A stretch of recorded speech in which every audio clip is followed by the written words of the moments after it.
Around 7,000 years ago, during the late Neolithic and early Chalcolithic period, human societies began experiencing a level of growth and transformation that the world had never seen before. Villages were becoming towns, populations were increasing faster than ever, and for the first time, humans were producing more food than they immediately needed. This extra food created something new, wealth, and wherever wealth appears, the need to protect it follows close behind. These early settlements stored grain, tools, pottery, and precious materials inside simple buildings, believing they were safe. But as neighboring communities saw this growing prosperity, curiosity turned into interest, and interest slowly turned into desire. People had never dealt with the idea of defending stored value before, so conflict during this era slowly shifted from survival-based disputes towards something larger, the protection of economic resources. This is one of the earliest moments where conflict became connected not only to land, but to property, reputation, and long-term stability. As wealth accumulated, leadership roles became clearer. The strongest hunter was no longer enough to guide an entire settlement. People needed individuals who could plan, negotiate, predict danger, and organize defenses.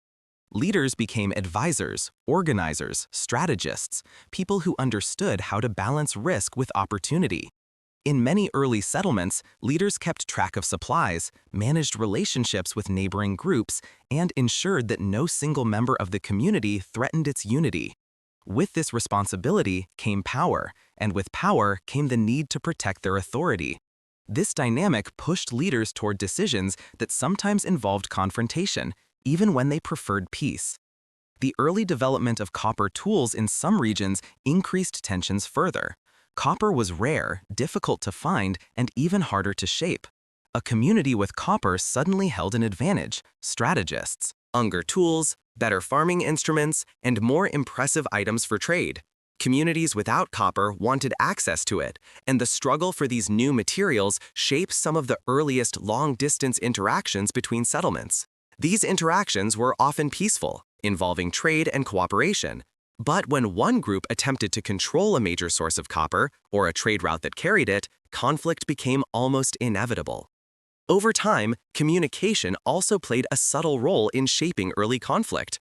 As communities expanded, they created simple systems for recording information: marks on clay, stones placed in specific formations, or symbols carved into wood.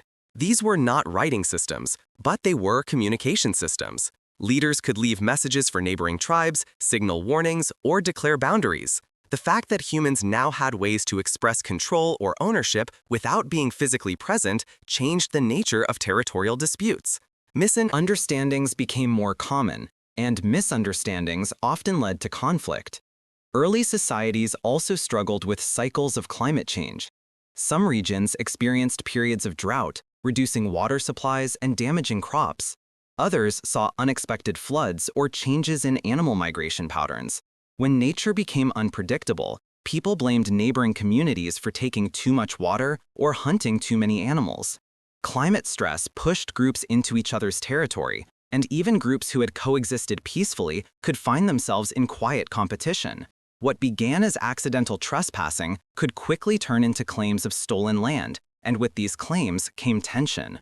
Religion and belief systems during this era were deeply tied to nature. People believed spirits lived in rivers, forests, mountains, and storms. When crops failed or animals disappeared, they sometimes believed their rituals had been disturbed or that another group had angered the spirits. These beliefs reinforced identity and unity inside a group, but increased suspicion toward outsiders. Even without direct hostility, emotional pressure made cooperation difficult. Cultural misunderstandings became another source of early conflict, even when neither side wanted war. The development of early fortifications marks another step in humanity's path toward warfare.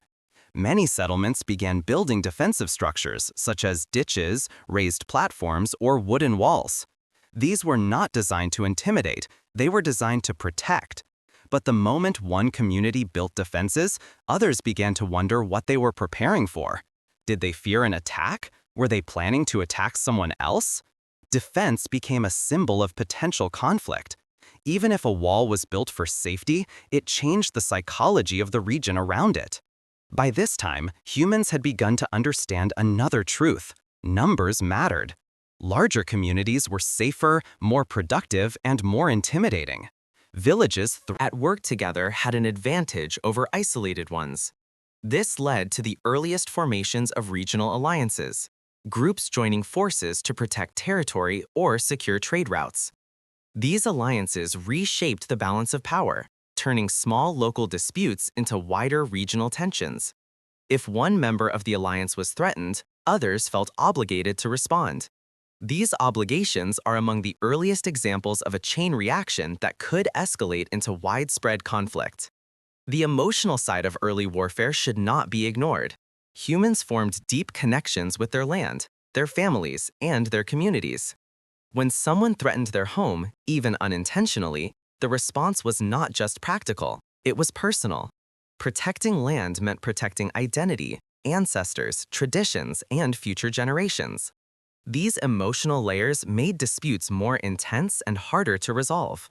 What might have been a simple disagreement could easily become a long-standing rivalry. In the final stage of this prehistoric evolution, conflict transformed once more. Early humans began organizing groups not only for protection, but for coordinated action. People learned to communicate silently, move together, and take advantage of terrain. They learned to wait, to plan, to anticipate the actions of others. With these abilities, humanity crossed a threshold. Conflict was no longer a reaction, it became a strategy. It became something that could be predicted, shaped, and controlled. This transformation, spanning thousands of years, turned human conflict into the earliest foundations of warfare. What makes this journey remarkable is that none of these developments were guided by a plan. People did not intend to create warfare, they simply adapted to the pressures of their world. They were trying to survive, to protect what mattered, and to prepare for dangers they could not see. Yet through this process, they created the patterns of conflict that would one day shape civilizations, nations, and global history. The roots of every major war in the centuries that followed lie in these early decisions, these early fears, and these early struggles for identity and security. And as we look back across thousands of years, we find that the origins of war were not born from anger. They were born from the human desire to endure.